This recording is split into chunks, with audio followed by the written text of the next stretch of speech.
You can close the door if you want. I think I'm live. You know what I say? Everything is a lesson. Everything is fodder. Hi, I am Lace of Lace on Race, and I want to tell you about the last 14 hours that I have been able to have a lesson that's learned, as well as think about and talk about deeper issues. This is a really big deal. I talk a lot about systemic and institutional inequalities, and everybody nods their heads like so many bobbleheads when I talk about the systemic and the structural, but very rarely do people really have a full handle of what I mean when I talk about the systemic and the institutional and the structural and the intentional. It's the part that people are most easily able to nod their heads to agree with. Yes, there are systemic issues. It's not just about how nice you are to other people. What's really important, what's more important really, is how systems conflate and coincide and collide with each other to make for greater oppression and marginalization in groups. Everyone has a version of that. At least progressive people, the ones that I rub shoulders with, have a version of that at the tip of their tongues. But when you scratch the paint, when you ask, well, let's talk about these institutions. How have these institutions participated and perpetuated inequality over the years? A lot of times people can speak to the institution of slavery and or Jim Crow, which is true, not a problem. Sometimes they can talk about school inequality, almost always in the past tense. Oh, well, there was segregation before Brown versus Board in 1954. They can talk about voting rights. Well, black people and brown people and Native American people did not have full voting rights until 1965. They can talk about housing policy and white flight. Well, until the Fair Housing Act of 1969, it was really hard. They twitch a little bit when I remind them that the metrics for those three things that I mentioned, overall civil rights, that's including the carceral state, that is including police brutality. In very many ways, the metrics are no better than they were in 1964. In terms of education, the numbers are not all that better than they were in 1954, Brown v. Board. In terms of housing policy, segregation is alive and well in every single major metropolitan area where black people are concentrated. What do we do with this information? For some of us who have always known this, it's hard not to give a shrug. Well, of course things are still unequal. Of course things are still inequitable. But for people who want to believe, for varying reasons, that while there were problems, most of these problems have been mitigated or lifted.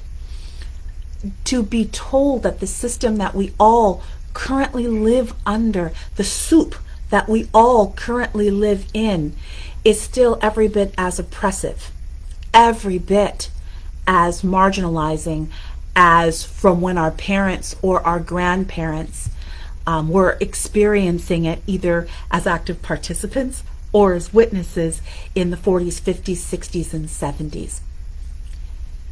One way that it came home for me in a very real sense is not in anything big or splashy. Something happened to me last night that has had me on tilt. I locked my keys in my office. And this is the reason why I can tell you that it is pretty much impossible to get San Diego out of their cars. It is a fool's errand to even try. And while I understood on an intellectual level, and sometimes even on a somewhat cynical level, well, we're just selfish people, it came home to me at 9 o'clock p.m. when I could not get into this building at all. My purse was here. My keys were here. There was no way that I could get into the Santa Fe and drive the 3 miles home. So I wrote an essay this morning just to get it out of my head.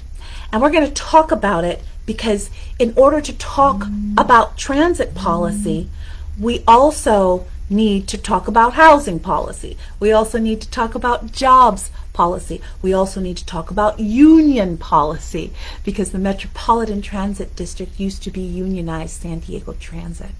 That got phased out. And now they are basically run by third-party non-union operators. But again, another story for another day. So anyway, last night, I lost the poster to Taco Bell Bobby. She's gone.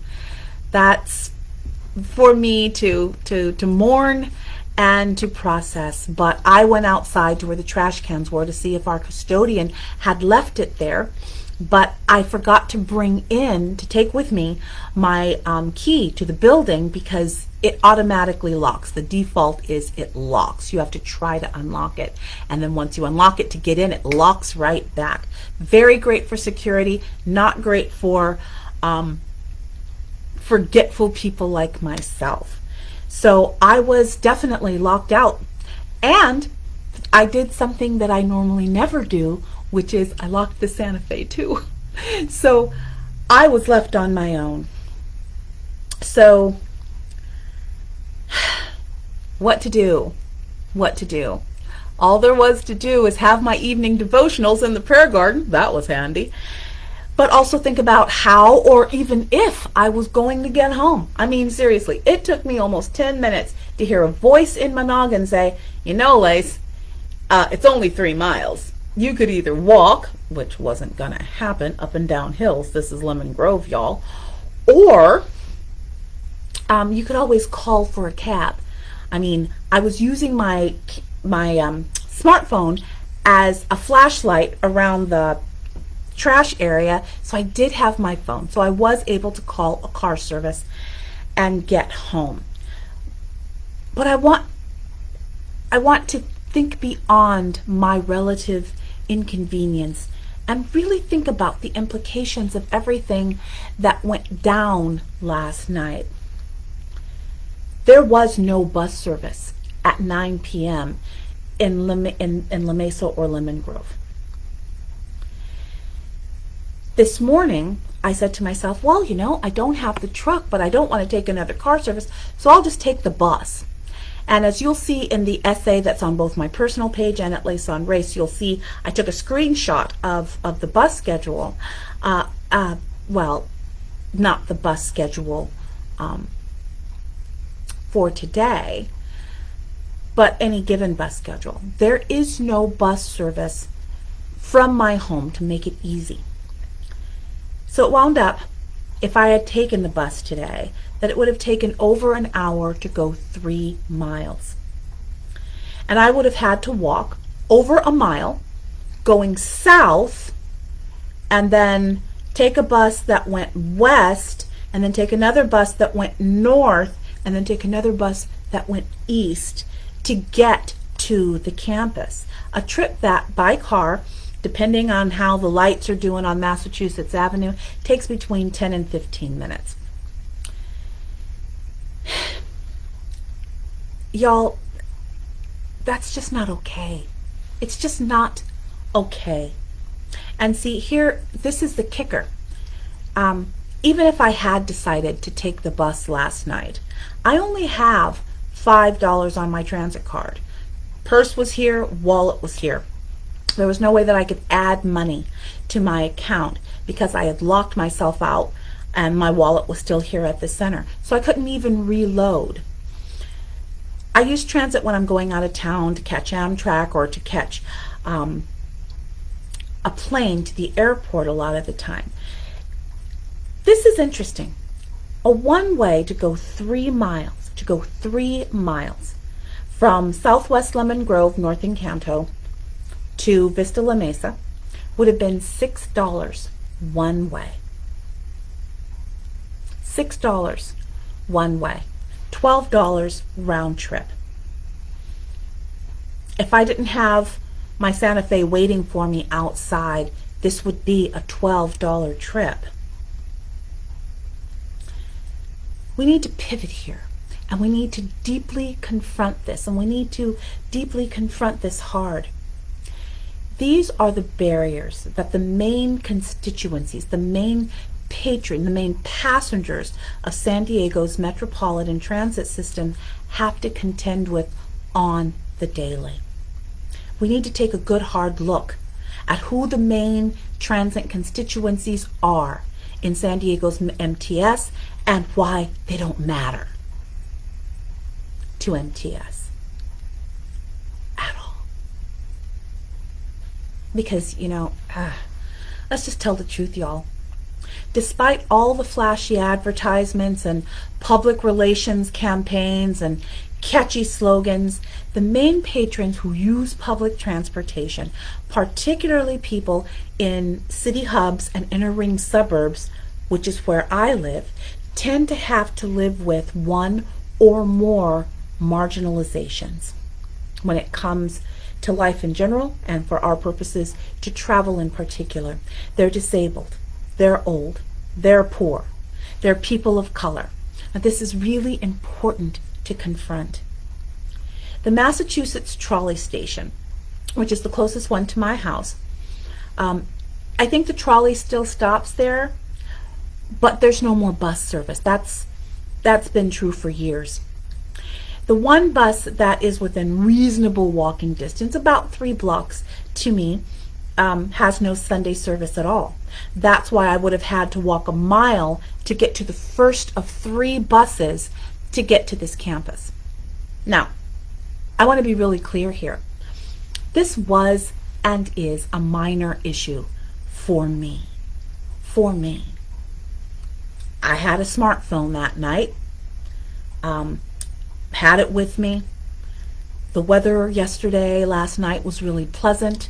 We have a really pretty prayer garden, so I was able to sit there, and then part of it's covered.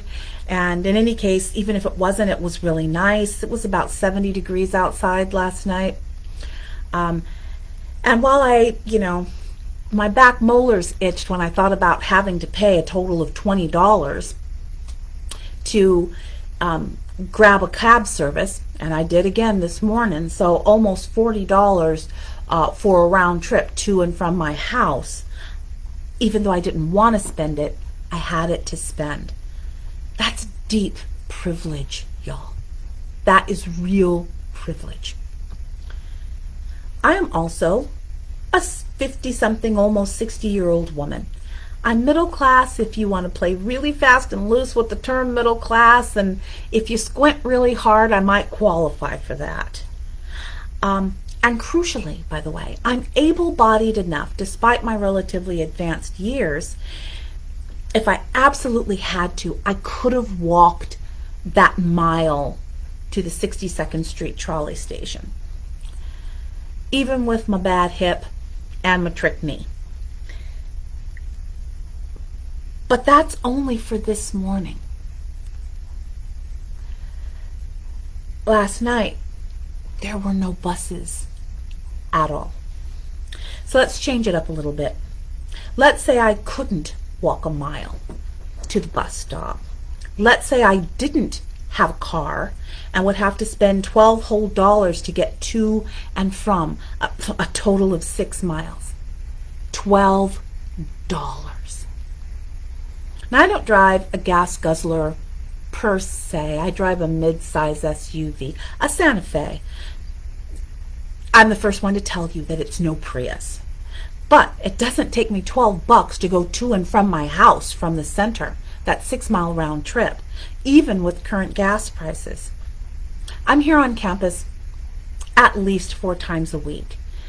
Were I forced to use public transit as my only mode of transportation, that's a minimum of $48 60 if you count Sunday services, and sometimes I'm here 7 days a week. Now it's true, San Diego Metropolitan Transit District does cap what a non-disabled transit fare would be, even with the new app on the smartphone at $72 a month. But you have to hit that cap. So every day I'm paying at least $12 until I don't have to do that anymore. So that first week is going to be tough. But because until you hit that cap, you still have to somehow find money to get to and from. And $12 isn't the highest that San Diego Metropolitan Transit charges. Sometimes it's as much as $15 round trip. You know, that's bad enough. But you know, time is money too. An hour and 10 minutes each way, 4 times a week, is almost 10 hours in commute time a day. That is an extra work a day. That's not counting how long it takes to walk to the bus stop, and in my case, I would have to take a total of 3 buses to go 3 miles. And like I said, at most, it's a 15-minute drive. You know, so while I had so much time to think yesterday, waiting for my car service, and then I felt very discombobulated, I have to tell you, knowing that I didn't have a car, so I didn't sleep very much last night because I knew there was a big empty space in my driveway where my Santa Fe should be. So I found myself thinking a lot, and I found myself thinking about grocery stores, about the fact that I've got to go out of my own zip code to get to a grocery store. And it takes almost as long if I were taking a bus, if I were going to Albertsons or Sprouts in Lemon Grove. Takes almost as long as getting to Vista La Mesa, particularly on weekends when there's no suburban rural service at all. Can you imagine? And I want you to imagine, because it's not beyond the pale for large numbers of us. Can you imagine trying to do a week's worth of groceries under these conditions? By the way, we can also talk about the fact that with the exception of one limited service supermarket, there aren't any grocery stores in Encanto at all. But that's another conversation for another day. But seriously, while we're at it, let's also talk about medical services. There are no medical offices for any major healthcare system in San Diego in my City Council District 4. None in the inner ring suburb of Lemon Grove, for that matter.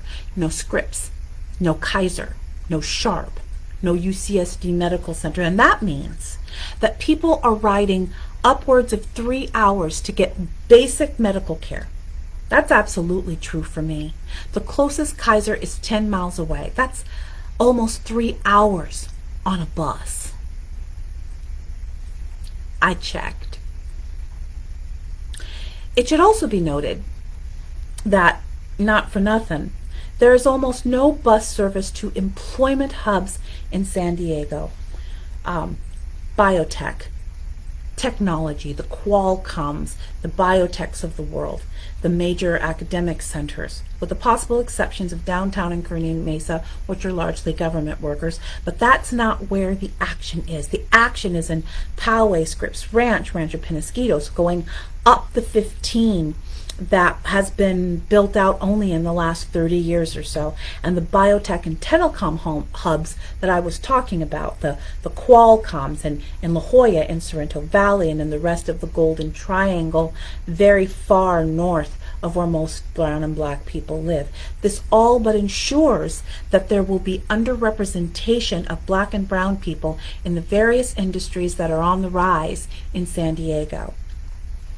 You know, San Diego Metropolitan Transit System has made this huge show of how they have improved service on both bus and trolley lines. And to a point, and for the benefit of very select cohorts, I'm not in them. They have.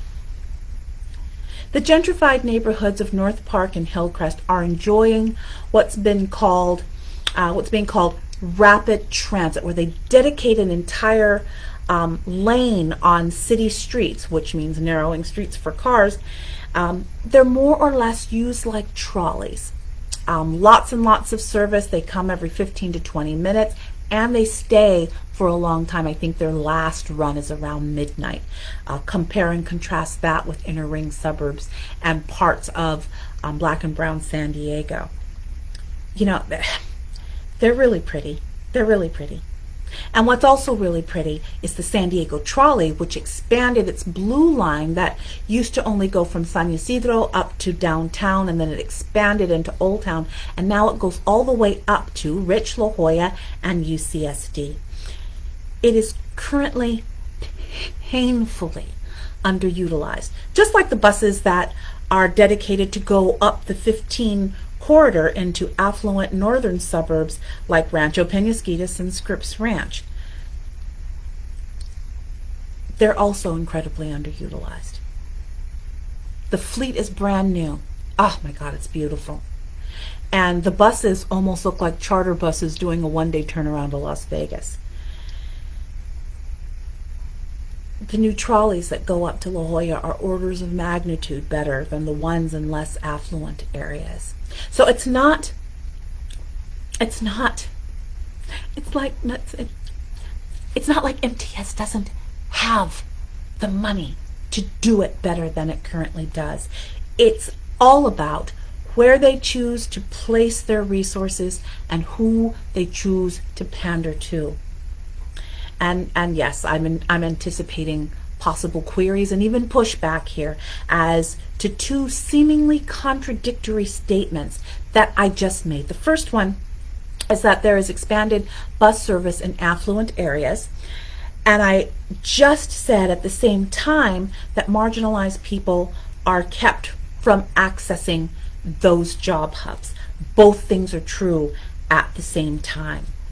There's a reason for this as well. I mean, it's almost impossible to use metropolitan transit system to go from historically black and brown neighborhoods, Encanto, Lomita, Paradise Hills, Mountain View, Barrio Logan, Logan Heights, to get from those historically black and brown area to those hubs up the 15 and up the 5. At least 3 to 4 hours, if you can do it at all. And they tend to stop running, say, an hour after what they consider to be the end of a given workday, even though some places are light manufacturing and they run 24-hour shifts. Well, if the bus stops running at 8:30, you cannot take a 3 to 11 shift. And this is by design. This is by design. And this is where it gets fun. When you add limited travel service to already marginalized and underutilized areas, marginalized but not necessarily economically marginalized, because in no small part because of both the Navy and civil service, both on a federal, state, and local level, neither North Encanto nor Lemon Grove are particularly poor. They're solidly upper working to middle class. What they are, though, what we are, because I'm one of them. I live in North Encanto, Lemon Grove. What we are brown. About half Latino, about 15% black, which is a very high concentration in a city like San Diego, and the rest white and Asian. The whiter the zip codes, the better the bus service for a cohort that needs it less, which diverts resources from neighborhoods and cities that need it more. So it's the perfect storm. It's the perfect storm. Areas that suffered from white flight 40 to 60 years ago and who now have significant BIPOC cohorts have the toughest time. Surprise. You know, trends do take a long time to develop. So it will be interesting to see what North Encanto and Lemon Grove will look like in 30 years when I'm either doddering or dead. There is a large influx of white people that have come into both Lemon Grove and North Encanto over the last 10 years. And the property that I have, 5 other properties encircle it. 22 years ago when I first moved in, all but one of them were either Latino or Black. Now only one. 4 out of 5 properties are owned by white people. White people are rediscovering areas that their grandparents and parents fled. Their presence has indeed improved amenities. But white people injecting themselves into previously marginalized and Black and brown areas, making a change for the better by their very presence, is a conversation about revitalization versus gentrification, and that is a conversation for another day. What matters for our purposes here is the fact that despite other improvements in the quality of life for San Diego's inner ring suburbs, the metropolitan transit system has not kept up. In fact, during the last 10 years, where they have been very creative in white areas in terms of bringing transit to people who don't want it and don't need it, they have indeed starved traditional Black and brown areas that need these services the most. I think I might be hitting my time limit here, so I'm going to close with a bit of self-accountability. It shouldn't have taken my locking myself out of my office so that I would think long and hard about the state of public transit here in San Diego County. And speaking of accountability, there's accountability for you too. I use San Diego only because I'm here and I was directly affected by the state of public transit in San Diego County last night. But the dynamics that I've been talking about here is true for almost every other major metropolitan hub. I even challenge you to look at the state of public transit in your own metro area. Public transportation is indeed racialized. Public transportation is absolutely a justice issue.